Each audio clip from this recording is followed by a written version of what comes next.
இன்னைக்கு ஒரு அழகான ஒரு கான்வர்சேஷன் எனக்கு ஒருத்தவங்க கூட நான் பேசிட்டு இருந்தேன். பேசிட்டு இருக்கும்போது அவங்க என்ட்ட கேட்ட ஒரு டவுட் என்னன்னா, அவங்க என்ட்ட ஒரு விஷயம் இந்த விஷயத்த இன்னொருத்தவங்களும் நெறைய பேர் என்ட்ட சொல்லியிருக்கிறாங்க. அந்த ஆன்டி என்ட்ட ஒரு விஷயத்த கேட்டாங்க. நான் வந்து நான் செஞ்ச பல நன்மைகள், நீதிகள் நெறைய பேருக்கு தெரியாம போயிருச்சு. நான் நல்லவன். நான் நெறைய பேருக்கு செஞ்ச நன்மைகள், என் வாழ்க்கையில எனக்கு கிடைக்க வேண்டிய நீதி எனக்கு கிடைக்கல. இதெல்லாம் ஏன் ஆண்டவர் பண்ண மாட்டேங்கிறாரு? எனக்கு ஏன் நீதி செய்யல? நான் இந்த விஷயத்துல நான் செய்யாத தப்ப நெறைய பேர் நான் செஞ்சேன்னு சொல்றாங்க. நான் பொய் பொய் பேசுனேன்னு சொல்றாங்க. ஆனா நான் அத செய்யவே இல்ல. எனக்கு அந்த நீதி கிடைக்கவே இல்லையே! அப்படின்னு சொல்லி என்ட்ட கேட்டுட்டு இருந்தாங்க. இதுக்கு ஆண்டவர் எனக்கு பதில் தரவே இல்ல. எனக்கு ஆண்டவர் நீதி செய்யவே இல்ல அப்படின்னு சொல்லிட்டு. இந்த மாதிரி விஷயங்கள் நெறைய பேர் என்ட்ட கேட்டாங்க. புலம்பும்போது நம்ம நெறைய பேர் இந்த வார்த்தை யூஸ் பண்ணியிருப்போம். என்ன தெரியுமா? நான் யாருக்கு என்ன தப்பு செஞ்சேன்? எனக்கு ஏன் இப்படி நடக்குது? எனக்கு ஏன் வாழ்க்கையில எனக்கு எனக்கு நீதியே கிடைக்க மாட்டேங்குதே! நான் செஞ்ச நன்மைக்கு எனக்கு அதை யாரும் புரிஞ்சுக்கலையே! அப்படின்னு சொல்லி நம்ம நெறைய இந்த மாதிரி வார்த்தைகள நம்ம பேசியிருப்போம். அப்போ நான் உங்கட்ட ஒரு கேள்வி கேட்டேன். என்ன கேள்வி கேட்டேன்னா, ஓகே. உங்களுடைய நீதி எல்லாருக்கும் தெரியணும்னு நெனைக்கிறீங்க. நீங்க செஞ்ச நன்மைகள், இல்ல நீங்க தப்பே பண்ணல. உங்கட்ட நியாயம் இருக்கு, நீதி இருக்குங்கிறது எல்லாருக்கும் தெரியணும் அப்படின்னு நீங்க நெனைக்கிறீங்க. இதே போல நீங்க செஞ்ச பாவங்களும், நீங்க யாருக்கும் தெரியாம செஞ்ச விஷயங்களும், உங்க நீதிய போல எல்லாருக்கும் தெரிஞ்சுனா நீங்க ஏத்துப்பீங்களா? அப்படின்னு சொல்லி கேட்கும்போது, அவங்க என்ன சொன்னாங்க, "இல்ல வேணாம், வேணாம்" அப்படின்னாங்க. நெறைய டைம் நம்ம அப்படிதான். ஆண்டவர் எனக்கு நீதி செய்யல. நான் செஞ்சத ஆண்டவர் வெளிய யாருக்குமே தெரியல. நான் செஞ்ச விஷயங்கள் வெளிய யாருக்கும் பெருசா பேசப்படல. அப்படி நம்ம நெனைக்கிறோம். ஆனா இன்னொரு விஷயத்த நம்ம மறந்துடுறோம். என்ன மறந்துடுறோம்னா, நம்ம செஞ்ச பாவங்களும் கூட நெறைய டைம் ஆண்டவர் மறைச்சு வச்சிருக்கிறாருங்கிறதையும் மறந்துடுறோம். என் நீதிய தான் மறைச்சு வச்சிருக்கிறாரு. நான் செஞ்ச நன்மைகள மறைச்சு வச்சிருக்கிறாரு. என்னுடைய நியாயத்த மறைச்சு வச்சிருக்கிறாருன்னு ஜெபம் பண்ற நம்ம செஞ்ச பாவத்தையும் அவர் வெளிய சொல்லாம மறைச்சு வச்சிருக்கிறாருங்கிறத நெறைய டைம் மறந்துடுறோம். ஏசாயா தீர்க்கதரிசியின் புஸ்தகத்துல இப்படி ஒரு வசனம் இருக்கு. என்னுடைய நீதி நியாயங்கள் எல்லாம் அழுக்கான கந்தை அப்படின்னு சொல்லிட்டு. அப்ப நம்ம ஆண்டவர்ட்ட போய் நியாயமே பேசக்கூடாதா? நீதியே பேசக்கூடாதா? அப்படின்னா வசனங்கள் நெறைய இருக்கு. சில வசனங்கள் எபேசியர்ல இருந்து நான் பேசுகிறேன். நீங்க நம்ம ரட்சிக்கப்பட்டது எப்படின்னா, நம்ம ஆண்டவரை ஏற்றுக்கொண்டிருக்கிறோம். கர்த்தராகிய இயேசு கிறிஸ்துவை அறிந்திருக்கிறோம் அப்படின்னா, அது நம்ம செஞ்ச ஜெபமோ, உபவாசமோ எதுவுமே கிடையாது. வசனம் சொல்லுகிறது, கிருபையினால் விசுவாசத்தைக் கொண்டு ரட்சிக்கப்பட்டீர்கள். இது உங்களால் உண்டானது அல்ல. இது தேவனுடைய ஈவு.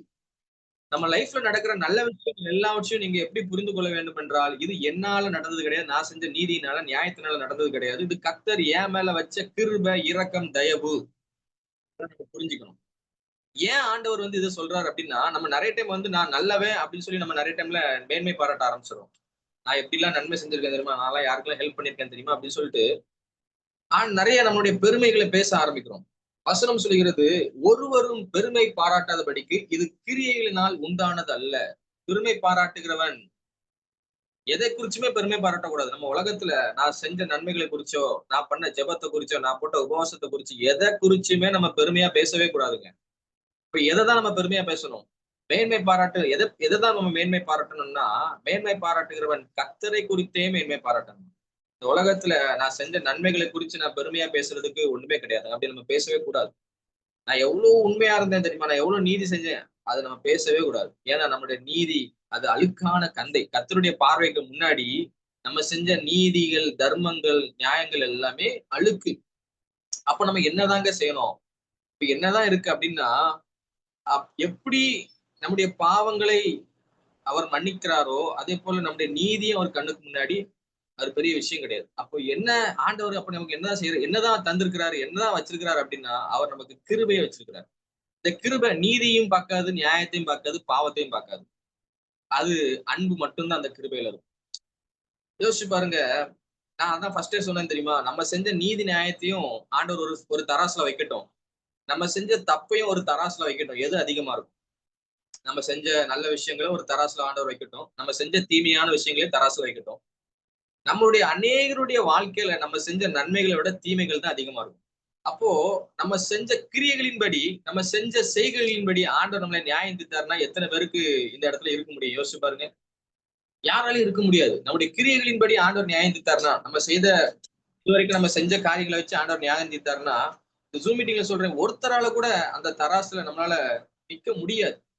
அதனால தான் ஆண்டவர் சொல்றாரு, "நீ உன்னுடைய நீதிய நினைச்சு நீ பெருமை பாராட்டாதப்பா. உன் நீதிய நினைச்சு நியாயம் கேட்காத. என் கிருபைய சார்ந்துக்கோ. என் கிருபை உனக்கு போதும்."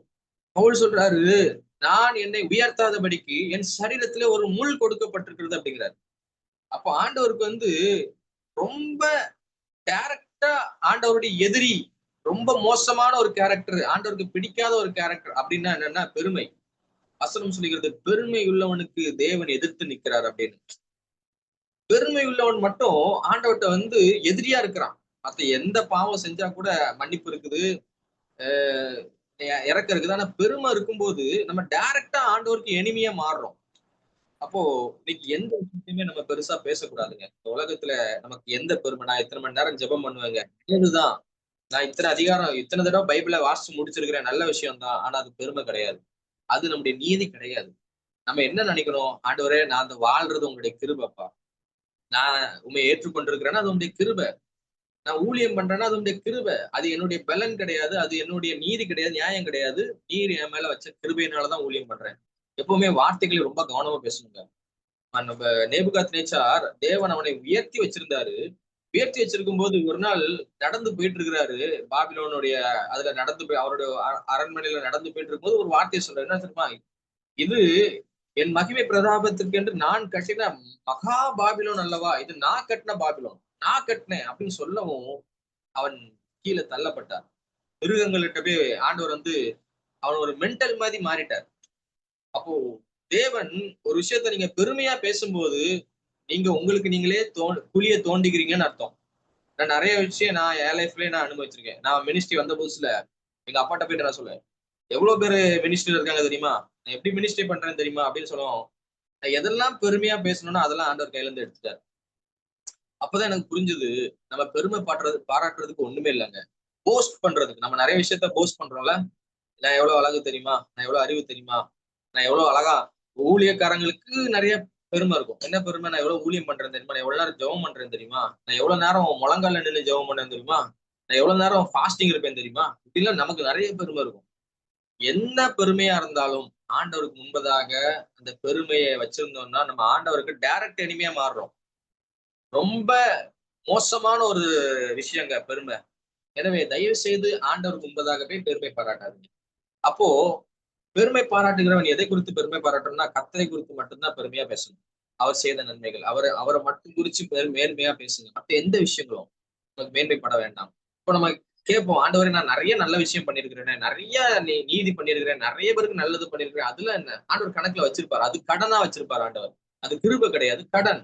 நீங்க செய்யற உதவிகள், நீங்க செய்யற நியாயங்கள், அது எல்லாவற்றையும் ஆண்டவர் கணக்குல வச்சிருக்கிறார். அதெல்லாம் அவரு ஒரு நாளும் சொல்றது. ஆனா நீங்க போய் ஆண்டவர்ட்ட சண்டை போடக்கூடாது. ஏன் நீதி செய்யுங்க, நீதி செய்யுங்க, நீதி செய்யுங்க. இன்னைக்கும் பவுல் நிருபங்கள் எழுதும்போது என்ன சொல்றாருன்னா, சகோதரனுக்கும் சகோதரனுக்கும் சண்டை. ஏன் சண்டை நடக்குது? அப்போ நீ ஏன் சண்டை போடுறீங்க? சண்டை போடாதீங்க. தீமையை சகித்துக் கொள்ளுங்க அப்படிங்கிறாரு. இது உலக வழக்கத்தின்படி இது லாஜிக்கே இல்லாம போச்சு. அது எப்படிங்க? நீதி செய்யணும்ல. ஒரு அண்ணன், ஒரு தம்பி 2 பேரும் சண்டை போடுறாங்கன்னா, அவங்க 2 பேத்துக்கும் எது நீதியோ, எது நியாயமோ அத ஒருத்தங்க தீர்த்து வைக்கணும்ல அப்படின்னு சொல்லும்போது பவுல் சொல்றாரு, நியாயமே வேணாம்ப்பா, நீதியே வேணாம்ப்பா. நீ நீ அவன் உன்னை ஏமாத்துனான்னா சகிச்சுக்கோ அப்படிங்கிறாரு. இது எப்படி அக்செப்டபிள்? அவன் என்ன ஏமாத்திட்டே இருப்பான். நான் எப்படி அத வந்து பொறுத்துக் கொண்டே இருக்க முடியும்? இத எப்படி நான் என்னால ஏத்துக்க முடியும்? அப்படின்னு சொல்லி நமக்கு கொஸ்டின் வரும். ஆனா ஆண்டவர் சொல்றாரு, தீமையோட எதிர்த்து நிக்காத. தீமைய தீமையினால வெல்லக்கூடாது. தீமையை நன்மையினால் வெல்லு அப்படிங்கிறாரு. உன் சத்துரு பசியா இருந்தால் அவனுக்கு ஆகாரம் கொடு. அவன் தாகமா இருந்தால் அவனுக்கு தண்ணீர் கொடு. அதனால் அவனுடைய தலைகள் மேல எரிகிற அக்கினி தழலை நீ குவிப்பாய் அப்படிங்கிறது. அப்ப என்னன்னா என்ன அர்த்தம்னா, நம்ம என்னைக்குமே ஒருத்தங்க தீமை செஞ்சாங்கன்னா, அதுக்கு பதில் தீமை செய்யக்கூடாது. தீமையோடு எதிர்த்து நிக்காத என்று வசனம் சொல்லுகிறது. உன்னை சபிக்கிறவனை ஆசீர்வதி அப்படின்னு சொல்லி ஆண்டவர் சொல்லுகிறார். உன்னை துன்பப்படுத்துகிறவர்களுக்காக ஜெபம் பண்ணுங்கள் சொல்லி ஆசீர்வாதம். இதெல்லாம் உலகத்தின் வழக்கத்தின்படி முடியாத காரியங்க. உலக மனுஷங்க இந்த இதெல்லாம் சொன்னாங்கன்னா, அவங்களால கேட்க முடியாது. இதெல்லாம் அன்அக்செப்டபிள். இதெல்லாம் எப்படிங்க பண்ண முடியும்? லாஜிக்கா பேசுங்கங்க அப்படின்னு நமக்கு தோணும். பட் ஆண்டவர் நமக்கு கொடுத்த கட்டளைகள் இதுதான். என்னைக்கு உங்களுடைய நீதிய, நியாயத்த மறந்துட்டு கர்த்தருடைய கிருபையை சார்ந்து வாழ்றீங்களோ, கர்த்தர் எனக்காக யுத்தம் செய்வார். எனக்கு யோசேப்ப குறிச்சு ஒரு தவறான காரியம் ஒண்ணு சொல்லப்பட்டது. யோசேப்பு செய்யாத தப்பு. என்ன செஞ்சாரு? ஒண்ணுமே ஒரு ஒரு ஒரு பெண்ணிடம் தவறாக நடந்து கொண்டார் என்று யோசேப்புக்கு ஒரு தவறான பெயர் சூட்டப்படுகிறது. யோசேப்பு ஆண்டவர்ட்ட போய், "ஆண்டவரே எனக்கு நான் இவ்வளவு உண்மையா இருந்தேனே, எனக்கு இப்படி ஒரு பேர குடுத்துட்டீங்களேன்னு" புலம்பல. அதே போல ஆண்டவர் யோசேப்பு ஒரு நாள் உயர்த்தினாரு. உயர்த்தும்போது எகிப்து தேசம் எங்கும் ஒரு சட்டம் போடப்படுகிறது. என்ன சட்டம் தெரியுமா? யோசேப்புடைய அனுமதி இல்லாமல் ஒருத்தன் கூட கையையும் காலையும் அசைக்கக் கூடாது அப்படின்னு. அப்ப யோசேப்புக்கு ஒரு ரேபிஸ்ட், ஒரு பெண்ணை தப்பா பண்ணா அப்படிங்கிற ஒரு பேர் அந்த இடத்துல காணாமலே போயிருச்சு. அப்ப என்ன பண்ணணும்னா, நம்ம அமைதியா இருக்கும்போது கர்த்தர் நமக்காக யுத்தம் செய்கிறார். நம்ம அந்த இடத்துல சண்டைக்கு போய் நிக்கும்போது, நம்ம அந்த இடத்துல நம்மள டிஃபெண்ட் பண்ணும்போது, நான் கரெக்ட் தான். நான் என்னைக்குமே சொல்றேன், என்னைக்குமே உங்கள போய் நீங்க டிஃபெண்ட் பண்ணாதீங்கங்க. நம்மள டிஃபெண்ட் பண்றதுக்கு ஆண்டவர் இருக்கிறாரு. நான் கரெக்ட்ன்னு யார்ட்டயுமே நீங்க ப்ரூவ் பண்ண வேண்டிய அவசியமே கிடையாது. இன்னைக்கு நெறைய பேர் பண்ற தப்பு அதுதான். மனுஷனுடைய ஒப்பீனியன்ஸ் மேட்டர் கிடையாது. மனுஷன் உங்கள பத்தி தீமையான காரியங்கள சொல்றான்னா, மேட்டர் கிடையாது. விட்டுருங்க. கர்த்தர் பார்த்துக் கொள்வார். சவுல் ராஜாவாகும்போது ஒரு குரூப் ஆஃப் பீப்பிள் என்ன சொல்றாங்கன்னா, இவன் தான் நம்மள ரட்சிக்க போறான். இவன்லாம் ஒரு ராஜாவா? இவனெல்லாம் போய் ராஜாவா வச்சிருக்காங்க அப்படின்னு சொல்லும்போது, வசனம் சொல்லுகிறது, சவுல் காது கேளாதவனைப் போல இருந்தானாம். அதே போலதான் நம்மளை குறித்து தீமையான காரியங்கள் சொல்லப்படும்போது, நம்ம செய்யாத விஷயங்களை தப்பா சொல்லும்போது, நம்மை குறித்து அவதூறு பரப்பும்போது, காது கேளாதவனைப் போல இருந்தோம். இதே சவுல் ஒரு டைம் தாவீது கோலியத்தை ஜெயித்து வந்தபோது, ஸ்திரீகள் எல்லாம் பாடுறாங்க. சவுலுக்கு 1000 தாவீதுக்கு 10,000 பாடும்போது, சவுலுக்கு கோவம் வந்துருச்சு. காது கேட்டுருச்சு.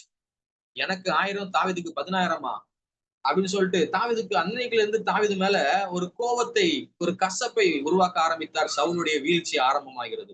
இன்னைக்கும் நம்மை குறித்து சொல்லப்படுகிற தவறான ஒப்பீனியன்ஸ், ராங் ஒப்பீனியன்ஸ், நம்மை குறித்து சொல்லப்படுகிற அவதூறுகளை நம்ம காது கொடுத்து கேட்டு அதுக்கு ரியாக்ட் பண்ணும்போது நம்முடைய அபிஷேகத்தை இழந்து போயிடுறோம் நிறைய டைம். நம்முடைய நம்முடைய வாழ்க்கையில உள்ள சந்தோஷத்தை இழந்து போகிறோம். மனுஷனுடைய ஒப்பீனியன் மேட்டர் கிடையாது. அப்ப யாருடைய ஒப்பீனியன் மேட்டர்? ஆண்டவருடைய ஒப்பீனியன் மேட்டர். கர்த்தர் உங்களை குறிச்சு என்ன சொல்றாரு? மனுஷன் சொல்றதை யோசிக்காதீங்க. ஆண்டவர் உங்கள குறிச்சு என்ன சொல்றாரு? அவர் உங்கள திட்டினாருன்னா கேளுங்க. மனுஷன் உங்கள தப்பா சொல்றத யோசிக்காதீங்க. ஆண்டவர் உங்கள பார்த்து நீ தப்பு செய்றப்பா, நீ தப்பு பாவம் பண்ற அப்படின்னா ஆண்டவர் உங்கள திட்டுறாருன்னா ஏத்துக்கோங்க. ஆனா நீங்க தப்பு பண்ணும்போது ஏத்துக்கணும். தப்பு பண்ணும்போது நான் கரெக்ட்ன்னு நம்ம போக்கூடாது. ஆனா மனுஷன் இயேசு கிறிஸ்துவே என்ன சொன்னாங்க தெரியுமா? இவன் பிசாசுகளின் தலைவன் பெயல்செபூல் அப்படின்னாங்க. யோசிச்சு பாருங்க எவ்வளவு பரிசுத்தமான தேவன். அவருக்கே இப்படி ஒரு பேர் வச்சிருக்கிறான்னு பாருங்க. பிசாசுகளின் தலைவனாகிய பெயல்செபூலினால் இவன் பிசாசுகளை துரத்துகிறான் அப்படின்னு. அப்போ இந்த உலகம் நம்மை குறித்து தவறான காரியங்களை பரப்பிக் கொண்டேதான் இருக்கிறது. நம்ம செய்யாத தவறுகளை சொல்லிக் கொண்டிருக்கிறது. எல்லாம் செஞ்சுட்டு தான் இருக்குது. ஆனா நம்ம என்ன பண்ணணும் தெரியுமா? ஆண்டுடைய சந்நிதியில உட்கார்ந்துட்டு கர்த்தர் யுத்தம் செய்வார்ன்னு விட்டுருங்க. நம்ம அந்த இடத்துல போய் இறங்கி போய் நம்மள நிரூபிக்க முயற்சி செய்யும் போது தேவையில்லாத பிரச்சனையில மாட்டிக்கொள்கிறோம். அப்படி யார்கிட்டயும் போய் நம்ம நிரூபிக்க வேண்டிய அவசியமும் கிடையாது. கர்த்தர் தான் உங்களை நியாயம் தீர்க்க போகிற ஒரே ஒரு நியாயாதிபதி கர்த்தர் தான். மனுஷன் உங்களை நியாயம் தீர்க்கிறதுக்கு அனுமதி கிடையாது. கர்த்தர் நியாயம் தீர்ப்பார். எனவே கர்த்தருடைய கருத்துல விட்டுருங்க. தாவீது அப்படிதான். சீமைங்கிற தாவீத கள்ளத்துக்கு எரிய வராரு. கள்ளத்துக்கு எரியறாரு, திட்டுறாரு, என்னெல்லாமோ பேர் சொல்லி திட்டுறாரு. தாவீது ஒண்ணுமே சொல்ல அமைதியா விட்டாரு. கர்த்தர் பார்த்துக் கொள்வார் அப்படின்னு சொல்லி. இன்னைக்கும் நம்மை குறித்து சொல்லப்படுகிற தவறான வார்த்தைகள் நிறைய இருக்கலாம். நீங்க சண்டை போட்டு உங்களுடைய டைமை எனர்ஜியை வேஸ்ட் பண்ணாதீங்க. கர்த்தருடைய கருத்துல விட்டுருங்க. அவர் பார்த்துக் கொள்வார். நம்முடைய நீதியை அங்க போய் ப்ரூஃப் பண்ண வேண்டிய அவசியம் கிடையாது. நம்ம நிறைய பேர் நம்மளுடைய டைமை வேஸ்ட் பண்ணிட்டு இருக்கோம். நிறைய பேர்ட்ட நம்மள ப்ரூஃப் பண்றதுக்கு ரொம்ப முயற்சி பண்ணிட்டு இருக்கோம். நீங்க ஆண்டவர்ட்ட மட்டும் தாங்க உங்களை ப்ரூஃப் பண்றதுக்கு நீங்க முயற்சி பண்ணணும். ஆண்டவரை இம்ப்ரெஸ் பண்ணுங்க. ஆண்டவரை நான் எதை மாத்திக்கணும் அதை சொல்லுங்கன்னு ஆண்டவர்ட்ட உங்களோட டைமை ஸ்பெண்ட் பண்ணுங்க. மனுஷன்ட்ட போயிட்டு உங்களை நான் நல்லவன், நான் செஞ்சது கரெக்ட் அப்படின்னு நீங்க டைமை வேஸ்ட் பண்ணிட்டு இருக்காதீங்க. அவங்க சொல்றவங்க சொல்லிட்டு தான் இருப்பாங்க. ஒருவேளை நீங்க தப்பு செஞ்சிருந்தீங்கன்னா அதை திருத்திட்டு மாத்தி ஓடிட்டு மாறி ஒரு நல்ல வாழ்க்கை வாழ்ந்துட்டு போயிட்டே இருங்க. போயிட்டு நேரத்தை வேஸ்ட் பண்ணி மனுஷன்ட்ட போய் நான் அப்படி நம்மள ப்ரூவ் பண்ண வேண்டிய அவசியம் கிடையாது. இன்னைக்கும் வேதாகமத்துல ஆண்டவர் யார் எல்லாருக்கும் நீதி செய்வாருங்க. எல்லாத்துக்கும் நீதி செய்வார். அவர் நீதியை பட்ட பகலை போல, நியாயத்தை வெளிச்சத்தை போல அவர் நமக்கு பிரகாசிக்க பண்ணுவார். இன்னைக்கு அடைஞ்சிருக்கலாம். இன்னைக்கு நம்மளுடைய நீதியை வெளியே தெரியாம இருக்கலாம். நம்ம செஞ்ச நல்ல விஷயங்கள், நம்ம செஞ்ச தியாகங்கள், நம்ம பண்ண சாக்ரிஃபைசஸ் வெளியே தெரியாம இருக்கலாம். ஆனால் இதெல்லாம் ஆண்டவர் ஒரு நாள் கண்டிப்பா இதெல்லாம் கணக்குல வச்சிருக்காரு. நம்முடைய கண்ணீரை துருத்தியில வச்சிருக்கிற தேவன். நம்முடைய அலைச்சல்களை எண்ணிருக்கிற தேவன். இதெல்லாம் கண்டிப்பா ஒரு நினைவு வச்சிருப்பாரு. எனவே யோசிச்சு பாருங்க. மொர்தெகாயோட வாழ்க்கையில அவன் ராஜாவுக்கு ஒரு நன்மையை செஞ்சான். ராஜாவை கொல்றதுக்கு 2 பேர் பிளான் பண்ணும்போது அது ராஜாவை அவன் காப்பாத்துறான். அவன் செஞ்ச நன்மைகள் மறக்கப்பட்டது. மறக்கப்பட்டு அவன் நினைச்சிருக்கலாம், நான் எவ்வளவு பெரிய ஒரு நன்மை செஞ்ச ராஜா மறந்துட்டாரு அப்படின்னு. மறக்கல. இந்த ராஜா மறந்திருப்பாரு. மேல இருக்கிற பரலோக தேவன் ஒரு நாளும் மறக்க மாட்டார். அந்த புஸ்தகத்துல எழுத வைக்கப்பட்டிருக்கிறது.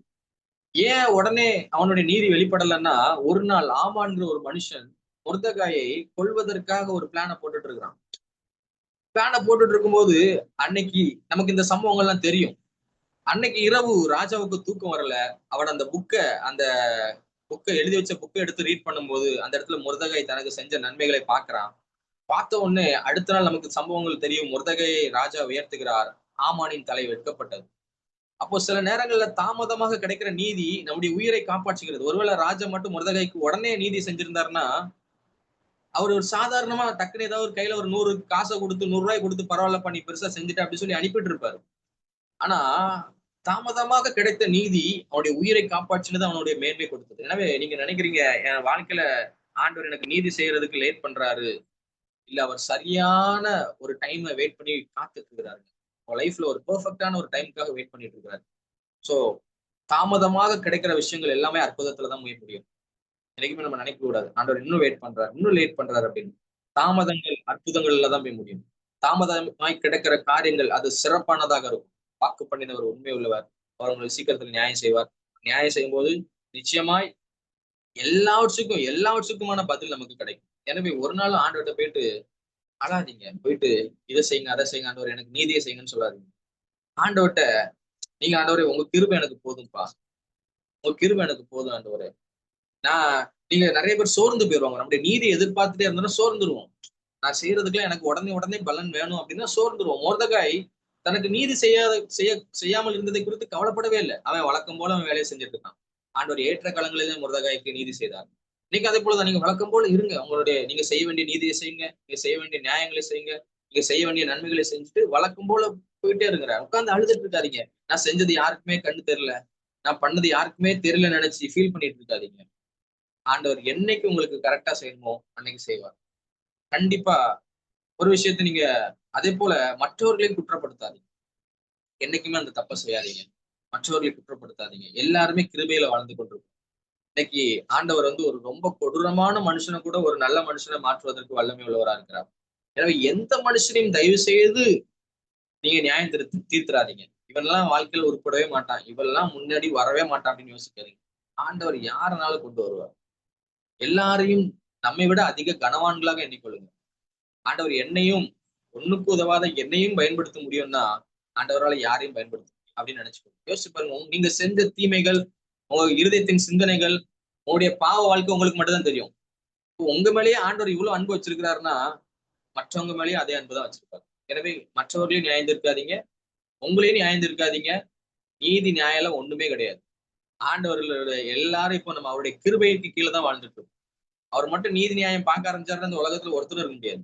நம்ம செஞ்ச விஷயத்துக்கு உடனே உடனே ரியாக்ட் பண்ணணும்னு வச்சுக்கோங்க. நம்ம கேட்கிறோம்ல ஆண்டவரே நான் இன்னைக்கு இதை செஞ்சேன்னு எனக்கு ஆன்சர் கிடைக்கலையே, நான் இத்தனை பேருக்கு இத்தனை உதவி செஞ்சேன்னு எனக்கு ஆன்சர் கிடைக்கலையே அப்படின்னு நம்ம ப்ரேயர் பண்றோம்ல. அவர் மட்டும் நீ இன்னைக்கு இவ்வளவு தப்பு செஞ்சியே நான் அதுக்கு ஆன்சர் பண்ணவா, நீ இன்னைக்கு இவ்வளவு ஏமாத்தினியே அதுக்கு நான் ஆன்சர் பண்ணுவான்னு கேட்டான்னு ஒருத்தர் இருக்க முடியாதுங்க. எனவே நம்ம கிருபையினால ரட்சிக்கப்பட்டிருக்கோங்கிறதை புரிந்து கொண்டு அவருடைய கிருபையின் கீழே இருக்கிறோங்கிறத புரிந்து கொண்டு பவுலுக்கு கூட இன்னைக்கு பெருமை பாராட்டணும்னா பவுல் பெருமை நிறைய பெருமை பேசலாம். என்ன பெருமை பேசலாம்? என்ன மாதிரி யாருமே ஊழியம் பண்ணல, என்ன மாதிரி ஆண்டவருக்காக யாரும் அடி வாங்கல, என்ன மாதிரி எல்லாம் பெருமை அவருக்கு இருந்துச்சு. பெருமை இருந்ததுனாலதான் ஆண்டவர் ஒரு முள்ள கொடுத்துட்டாரு. அப்போ தேவன் அதிகமா நம்மகிட்ட எதிர்பார்க்கிற விஷயம், நீ என்ன ஊழியமும் பண்ணு, என்னவும் ஜெபம் பண்ணு, நான் தயவு செஞ்சு பெருமைப்பட்டுறாது. இன்னைக்கு பெரிய பெரிய ஊழியர்கள் விழுந்து போகிற ஒரு விஷயம் பெருமை. அவங்க இச்சையில இருந்து தப்பிச்சிருவாங்க, பண ஆசையில இருந்து தப்பிச்சிருவாங்க. ஆனா இந்த பெருமைங்கிற ஒரு விஷயம் தான் நிறைய ஊழியர்களை கீழே விழ தள்ளி கொண்டிருக்கிறது. பிசாசு விழுந்து போனது இந்த பெருமை. பெரிய பெரிய தேவ மனிதர்கள் விழுந்து போகிறது இந்த பெருமை. எந்த பெருமையும் வேண்டாங்க. எங்களுடைய பேக்ரவுண்ட், எங்களுடைய காஸ்ட், எங்களுடைய ரிலீஜன், நிறைய பேருக்கு கிறிஸ்தவங்கிற பெருமை. நாங்களாம் ரசிக்கப்பட்டவங்களாம் ரசிக்கப்படல. எந்த பெருமையும் நமக்கு வேண்டாங்க. நம்ம நம்ம காட்டோலியோ மரமாகி நம்ம ஆண்டவர் கொண்டு ஒட்ட வச்சிருக்கிறாரு. அதை நம்ம புரிஞ்சுக்குவோம். நம்ம எல்லாம் ஒரு காலத்துல புறஜாதிகளாய் தேவனை அறியாதவர்களா இருந்தோம். தேவன் நம்ம மேல இரக்கம் வைத்து நம்மையும் அவரை பற்றி தெரிந்து கொள்ள வச்சிருக்கிறார். அதனால ஒரு ஒரு மனிதனையும் தாழ்ந்தவனாக யோசிக்கவே யோசிக்காதீங்க. அடுத்தவனோட நான் கொஞ்சம் பெரிய ஆளுங்கிறது அந்த தாட்டு ஒரு நாளும் வரக்கூடாதுங்க. ஆண்டவர் அதை சுத்தமா வெறுக்கிறார். எனவே தயவு செய்து வாழ்க்கையில எந்த விஷயத்திலையும் பெருமை பாராட்டுங்க. உங்களுடைய ஆவிக்குரிய வாழ்க்கையை குறித்தும் பெருமை ஆவியில எளிமை உள்ளவர்கள் பாக்கியவான்கள். ஆவிலேயே எளிமையா இருக்கணும். நான் நல்லா பிரசங்கம் பண்றேன், நான் நல்லா பைபிள் வாசிக்கிறேன், நான் நல்லா அந்நிய பாஷை பேசுறேன், நான் நல்லா வொர்ஷிப் பண்றேன். எந்த பெருமையும் வேண்டாம். எல்லாம் கர்த்தர் நமக்கு கொடுத்த கிருபை. பாடுறேன்னா கிருபை, பேசுறேன்னா கிருபை, பார்க்க முடியுதுன்னா கிருபை, சுவாசிக்க முடியுதுன்னா கிருபை. இந்த கிருபையை சார்ந்து வாழ்வோம். நீதி நியாயங்கள் ஒன்றுமே கிடையாது. கர்த்தர் இன்னைக்கும் இந்த விஷயம் ஒருவேளை நீங்க யாராவது இந்த ஆண்டவர் எனக்கு நீதி செய்யல, ஆண்டவர் என் ஜெபத்தை கேட்கலன்னு நீங்க யாராவது இருந்தீங்கன்னா, தயவு செய்து இந்த ஒரு விஷயம் உங்களுக்கு நான் சொல்றேன். இந்த நீதி நியாயங்கள் எல்லாம் அழுக்கான கந்தை. அவருடைய கிருபையை சார்ந்து வாழுங்க. அவரு அவர் இதுவரைக்கும் நம்மள நடத்திருக்கிறார். அவர் நம்முடைய நீதி நியாயத்தெல்லாம் பார்த்து நடத்தலங்க. அவர் நம்ம மேல வச்சிருக்க அன்பு. அவருடைய பிள்ளைகள். பிள்ளைகிட்ட போய் நீதி நியாயம்லாம் பார்க்க மாட்டோம். பிள்ளைகிட்ட போயிட்டு, நீ எனக்கு இதெல்லாம் செஞ்சா தான் உனக்கு நான் வந்து சாப்பாடு தருவேன். நீ எனக்கு இதெல்லாம் பண்ணா தான் நான் உனக்கு வந்து ஃபீஸ் கட்டுவேன் அப்படின்னு யாரும் சொல்ல மாட்டோம். பிள்ளை நல்ல பிள்ளையா இருந்தாலும், கெட்ட பிள்ளையா இருந்தாலும் நம்ம அதெல்லாம் செய்ய வேண்டியத செஞ்சுட்டு தான் இருக்கோம். நம்ம பிள்ளையா இருக்கிறோம். அதனால ஆண்டவர்ட்ட போயிட்டு நீதி நியாயங்கள பேசாதீங்க. அவர் கிருபையாய் நம்ம வந்து பிள்ளையாய் மாற்றியிருக்கிறார். அந்த பிள்ளைக்குரிய அந்த சுவாபத்துல நம்ம இருப்போம். மற்றவங்களும் நம்ம குற்றப்படுத்த வேண்டாம். நம்முடைய நீதி நியாயங்கள ஆண்டவர்ட்ட கொண்டு போக வேண்டாம். அவர் நமக்கு கொடுத்த அந்த கிருபைய, ரட்சிப்ப நம்ம அத அத குறிச்சு ஆண்டவருக்கு நன்றி செலுத்திட்டு நம்ம இந்த வாழ்க்கைய வாழ்வோம். கர்த்தர் நம்மை ஆசீர்வதிப்பார்.